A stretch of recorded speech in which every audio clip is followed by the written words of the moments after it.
याच्यामध्ये काल म्हणजे 29 तारखेला कराड शहर च्या तर्फे त्यांचे जे गुन्हे प्रकटीकरणाचे कर्मचारी आहेत त्यांच्यातर्फे श्रेयस श्रीरंग पवार उर्फ पिल्ल्या याला एक पिस्टल आणि 2 जिवंत काडतूस याच्यासहित पकडलेलं आहे.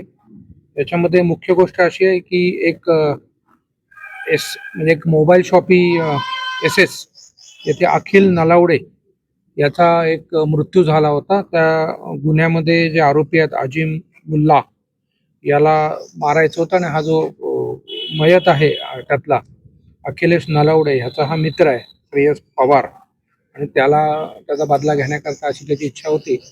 आणि याच्यामध्ये आमच्या प्रगती म्हणजे DB स्क्वॉडला गुप्त माहिती मिळाली आणि त्याच्यानुसार त्यांनी सापळा रचला आणि हा पिस्टल आणि 2 राऊंड मिळालेले आहेत आणि त्याच्यानुसार आर्म्स ॲक्टनुसार भारतीय आर्म्स ॲक्टनुसार 325 नुसार गुन्हा दाखल आहे आणि पुढचा तपास कराड शहर पोलीस करत आहेत. सर हा रेकॉर्डवरील गुन्हेगारी आहे?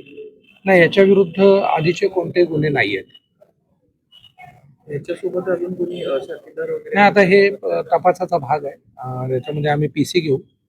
मुळात हे कुठून मिळवलं, अजून काही इतर आहे का त्याचा नक्की शोध होईल. कारण ही एक कॉन्स्पिरसी दिसते जी मारायची, मग ती एका माणसाच्या ह्याच्यात असेल नसेल हा नक्कीच तपासाचा प्रश्न आहे. पिस्टल कोणी दिलं, कोणी मदत केली, कुठून आणलं, इतर काही गोष्टी आहेत ते नक्की आपल्याला पुढच्या तपासात लक्षात येईल.